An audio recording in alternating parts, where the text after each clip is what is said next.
জুলাই জুলাই এখন মানে মানুষের কাছে এটা একটা গালি হয়ে গেছে গো। এখন আপনি দেখবেন ফেসবুকের মধ্যে ঢুকলে সবাই জুলাইয়ের কথা বলে গালিগালাজ করতেছে। মানে জুলাই, মানে এরা জুলাইয়ের লগে 1971 বা স্বাধীনতা যুদ্ধ এগুলারে মিলানোর চেষ্টা করতেছে বা কম্পেয়ার করতে চেষ্টা করতেছে। বাট এটা হলো গাছে মাছে, মানে এটা তো মিলে না কোনোভাবে। জুলাই হলো বাটপারি, জুলাই হলো জঙ্গিবাদ, জুলাই হলো লুট, জুলাই হলো পুলিশ হত্যা করা, জুলাই হলো বঙ্গবন্ধুর গান বাজাই, তারপরে বঙ্গবন্ধুর মূর্তি ভাঙা। So, জুলাই নিয়ে মন্তব্য যেগুলো আপনি দেখেন, এই যে এরা জুলাইরে পুঁজি করি, এদের যে উপদেষ্টা হইছে, উপদেষ্টার পিএস এরা শত শত কোটি টাকার দুর্নীতি করছে। মানে যেগুলো বাদ খাইতে মাথাইতো না, ঠ্যাং মিলে হইতাইতো না, এগুলো অনগা হাজার কোটি টাকার মালিক, লাইক শত কোটি টাকার গাড়ি লই চলে। তো এই জুলাই হলো, এইটা হলো এক নম্বর বাট পারে। দ্বিতীয় নম্বরে দেখেন, এই যে জুলাইয়ের পুঁজি করি দেশের কোনো উন্নতি বা অগ্রগতি কোনো কিছু এরা করতে পারে নাই। এই জুলাইয়ের পরে আইন শৃঙ্খলার কি একটা অবনতি হয়েছে। মানে গত 6 মাসে 400-র উপরে খালি রেপ হয়েছে, 300-র উপরে মার্ডার হয়েছে। তো এইটা হইলো মানে জুলাইয়ের অবদান।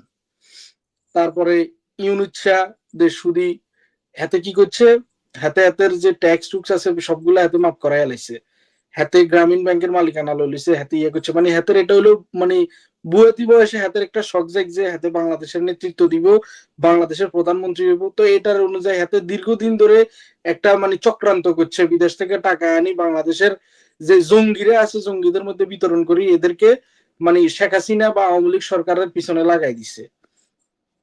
তারপরে জুলাইয়ের আন্দোলনটা ছিল কি লই, জুলাইয়ের আন্দোলনটা ছিল কোটা আন্দোলন, মুক্তিযুদ্ধের নাতিপুতনিরে শেখ হাসিনা কোটা দেব, এটার লাই বলি। তো এই কোটা আন্দোলনের অংশগ্রহণ করি, কোটা আন্দোলনের টাইনতে টাইনতে এটারে সরকার বিরোধী আন্দোলন নামা হালাইছে।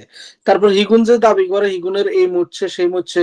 এখন আইন শৃঙ্খলা বাহিনীর উপরে যখন আপনি আক্রমণ করবেন, যখন এদেরকে আপনি মারতে চেষ্টা করবেন, আইন শৃঙ্খলা বাহিনী কি মানে আমরা এদের চুমা দিব? অবশ্যই ওরা ওদের যে আত্মরক্ষার জন্য ওরা অস্ত্র ব্যবহার করছে, তার মানে না যে এই জুলাই লাল বন্দর গুলার মারি গেছে এইগুলারে, এই যে জামাইচ্ছা বিএনপি জঙ্গিরা এদেরকে মারি ইন্টারন্যাশনালি এটা প্রেজেন্ট করছে যে আওয়ামী লীগ সরকার এদেরকে নির্বিচারে মারছে, গুলি করছে। এই জন্য বহির্বিশ্ব থেকে হয়তো আওয়ামী লীগ তখন একটা চাপে ছিল, মানে বিকজ মানুষ এগুলো দেখতেছে আর অনলাইনে দ্রুত এই রুমর গুলো স্প্রেড হয়েছে। তো জুলাইয়ের মানে আপনি আমার একটা ভালো দিক দেখাইতে পারবেন না, বা বাংলাদেশের একটা মানুষ ভালো দিক দেখাইতে পারতো না। মানে বাংলাদেশের মানুষের জন্য 1 বছরে ডক্টর ইউনিট কি একটা কাজ করছে, মানে এটা একটা উদাহরণ দেওয়া যায়। মানে এরকম কোন একটা কাজ নাই, আপনার দ্রব্য মূল্যের ঊর্ধ্বগতি, মানে এগুলো তো সব জুলাইয়ের ফসল। তারপরে আপনি দেখেন এই যে জুলাইতে যে পরিবারগুলা মানে বলতেছে যে তারা যোদ্ধা গো, মা বাবা এরা হইলো সবগুলো টাকার লোভী। এই যে আবু সাইদা মরে গেছে, দেন হাতের মা গতকালকে এক নিউজে বলতেছে কি সে ঠিক মতো টাকা পাইতেছে না, তারা টাকা দিতে, অথচ এদের ফ্যামিলিরে কোটা লোটা ব্যাগগুলা দি, ফ্যামিলির এস্টাবলিশ করে চাকরি দি, 30 লক্ষ টাকা এককালীন দি। মানে বিশাল অবস্থা। যে কোটালে যুদ্ধ হয়েছে, কোটা কিন্তু চলমান, কোটার জায়গায় কোটার হলো ব্যাগিন হলো মানে হাক্কে তাই সরকারে পতন করলো, ক্ষমতা চিন্তা করলো ডক্টর ইউনিচ্ছে।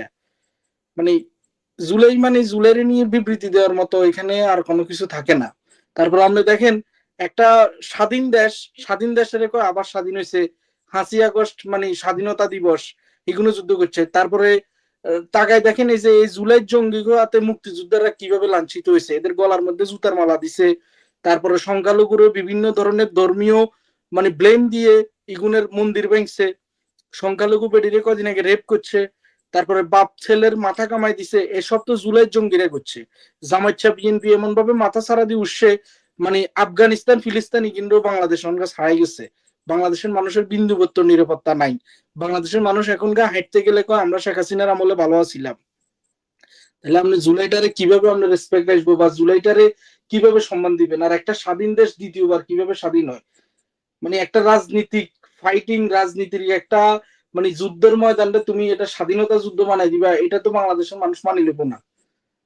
তো জুলাই থেকে মানুষ কি পাইছে? মানে জুলাই লই টকি টকি আবার এই যে এনসিপি দল গঠন করছে জুলাই রে মানে ইয়া করি সামনে রাখি, তারা বাংলাদেশে এমপি মন্ত্রী হইব, প্রধানমন্ত্রী হইতো চায়। এই যে নাহিদ, তার বাবা শিশু দর্শন করি, তার বাবার ভিডিও আছে, আমি ফেসবুকের মধ্যে দিছি। একটা কুলাঙ্গারের ছেলে সেই বাংলাদেশের প্রধানমন্ত্রী হইতে চায়, এখনো ভিডিওটা আছে। তার নিজের শিক্ষা প্রতিষ্ঠানের ছাত্রবাদে সে মার খাইছে, তার বাবা খিলক্ষেত বসে বসে এখনকার দুর্নীতি করে ওইখানে, সে বাংলাদেশের প্রধানমন্ত্রী হইব। আমি চ্যালেঞ্জ করি বলতে পারবো ওয়ার্ড পর্যায়ে যাইও এরা একটা ভোট পাইতো না, মানে ওয়ার্ডে যে ইলেকশন হয় মেম্বার ইলেকশন সেটাও হইতে হইতো না। জুলাইরে নিয়ে এক্সপ্লেন করতে গেলে আর সারা রাত চলে যাবো ভাই। এই হলো জুলাই। এই যে আরেক উপদেষ্টা এয়ারপোর্টে অস্ত্র নিয়ে ধরা পড়লো। এত অস্ত্র ঢুকিয়েছে, বাংলাদেশের আইন অনুযায়ী অস্ত্র একটা নির্দিষ্ট বয়স আছে যেটাও হাতের নাই। তারপরে 3 লক্ষ টাকা না কত টাকা কর পরিশোধ করতে হয় সেটাও হাতে করে না।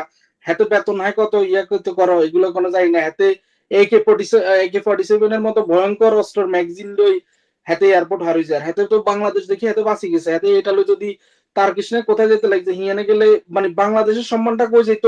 হাতে যেহেতু রাষ্ট্রের একটা ইয়ের মধ্যে পড়েছে বা হাতের অবস্থানটাও কই যেত। তো এরা তো হলো জঙ্গি, এরা প্রতিনিয়ত অস্ত্র ক্যারি করে।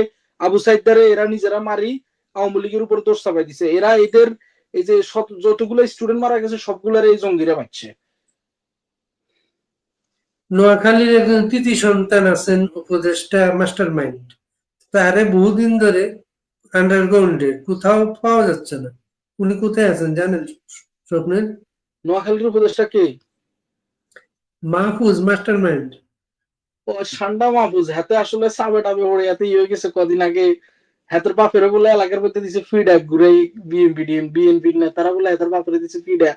আর হাতে উল্টা পাল্টা কথা কয় অনগা ওই যে পদত্যাগ হয়ে যাবো করি বয় অনগা গর্তের মধ্যে ঢুকি রয়েছে। বাট হিগা আরেক জঙ্গি। হিগা যে বাংলা উচ্চারণ গুলা করে এগুলো বোঝা যায় না। এতদিন আগে নোয়াখালীর এটাই একটা কলঙ্ক। এতারে মানে কেউ চিনেও না জানেও না, হঠাৎ করে হাতে উপদেষ্টা হয়ে গেছে কই। হাতের অবস্থা গুলো দেখিয়েন, হাতের আগের ছবিগুলো দেখিয়েন। হাতে মানে দিন আনি দিন খাই না হলা। এখন চেহারার কি পরিবর্তন, মানে কি বলবো আর। তো হাতে ওই যে বিতর্কিত হওয়ার ভয়ে হাতে চুপ হয়ে গেছে। আর এই যে তাদের মধ্যে সবচেয়ে অ্যাক্টিভ হচ্ছেন আমাদের হাসনাত আব্দুল্লাহ। হ্যাঁ, সে যা কয় তাই হয় বাংলাদেশ। হ্যাঁ।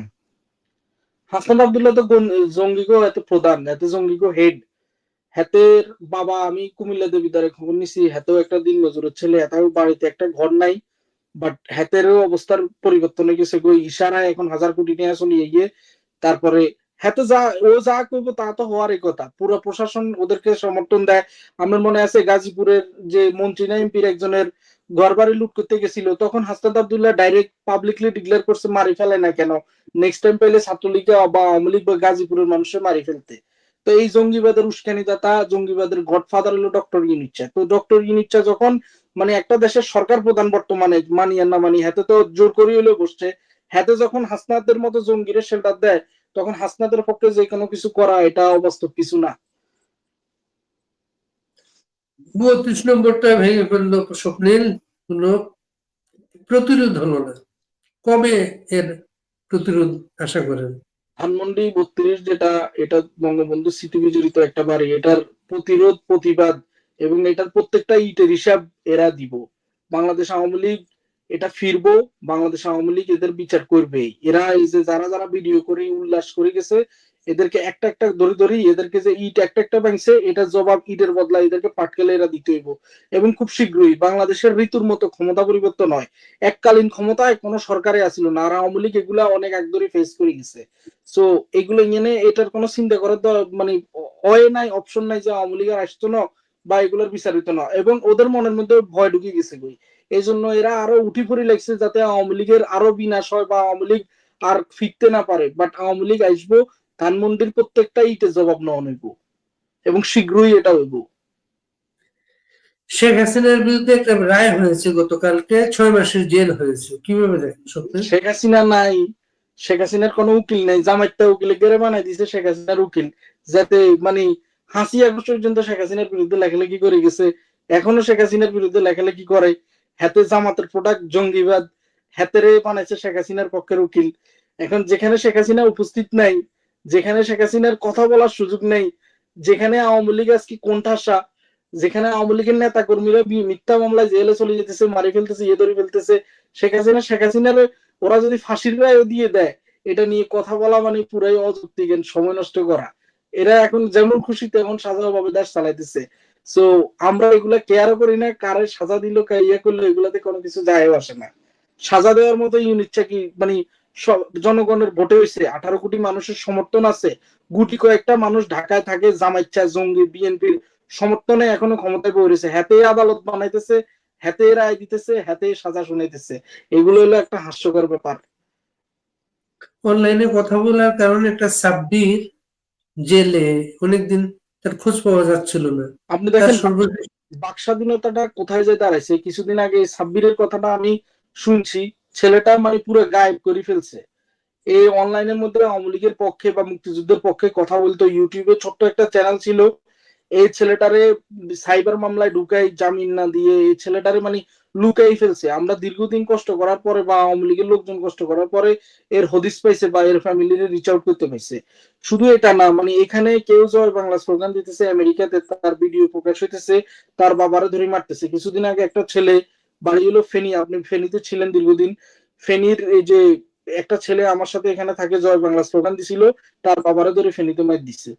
তো এখানে বাক স্বাধীনতাটা কোথায় গেল? জুলাই স্বাধীনতা দিছে নাকি মানুষের মানে মুখের কথা বলার স্বাধীনতাটাই কেড়ে নিছে? স্বপ্নের, এই যে ইলেকশনের কথা বলছে আগামীতে তারা জুলাই সনদ ডিক্লেয়ার করবে, কিভাবে দেখেন এগুলোকে? ইলেকশনের কথা বলতেছে, ইলেকশন কারে নিয়ে করবে? কে ইলেকশনে যোগ দিব? জামাইচ্ছা? জামাইচ্ছারা আপনার কি মনে হয় এই জামাইচ্ছা জঙ্গি করে বাংলাদেশের মানুষ ভোট দিব? এরা তো নিজেরাই জানে এদের পায়ের নিচে মাটি নাই।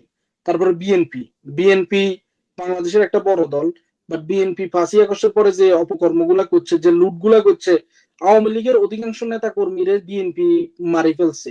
বিভিন্ন দর্শনে বিএনপির নেতারা জড়িত। এই যে কুমিল্লার মুরাদনগরের এই মহিলারা, হিন্দু মহিলারা দর্শন করছে বিএনপির নেতা। তারপরে এই যে 2 দিন আগে বোলার একটা মহিলারে দর্শন করলো বিএনপির নেতা, আমি ভিডিও আপলোড দিছি। তো এদের এই অত্যাচার অনাচারে বাংলাদেশের মানুষ কি এদেরকে ভোট দিব? আর আওয়ামী লীগ হলো বাংলাদেশের সবচেয়ে বৃহত্তর একটা দল। আওয়ামী লীগ যে নির্বাচনে যাইবো না, তো আওয়ামী লীগের যে ভোটাররা আছে, নেতা কর্মী, মানে যাদের মধ্যে সিল আছে যে আমি আওয়ামী লীগ করি, ওরা ছাড়া যে মানে হাইড এন্ড সিক যে ভোটাররা আছে, এরা যে ভোট দিব কোনাই? তো আওয়ামী লীগ ছাড়া কি এই নির্বাচন সম্ভব? এটা হলো নাটক। আর জনগণ এগুলোতে যাইবো না। যদি জোর জবস্ত করে কোনো ক্ষমতা দখল করার হয় থাকে, ওইটাই করতে হবে। বাংলাদেশে কখনো আওয়ামী লীগ ছাড়া ফেয়ার নির্বাচন হবে না। স্বপ্নিল, আমরা শেষ করব আপনার অনুসারী নতুন প্রজন্মের ছেলেমেয়ের উদ্দেশ্যে যদি কোনো আহ্বান থাকে সেটা বলতে পারেন। নতুন প্রজন্ম বলতে আমার ছাত্রলীগের ভাই বোন যারা আছে তাদের প্রতি আমার আহ্বান, আপনারা ধৈর্য ধরেন, নিরাপদে থাকেন। আমাদের দিন ঘুরবো, আমাদের সময় ঘুরবো, আমরা এগুলার মানে এক এক করে এগুলার হিসাব লমু। সো এখন বর্তমানে যেহেতু খারাপ সময়, নিজেরা নিজেদের সেফটি বজায় রাখেন, নেত্রীর সাথে কানেক্টেড থাকেন, এবং আমাদের যারা বহির্বিশ্বে আছে তাদের সাথে কানেক্টেড থাকেন। যে কোনো হেল্প লাগলে আমাদের সাথে যোগাযোগ করবেন। আল্লাহ ভরসা, দিন ফিরবেই।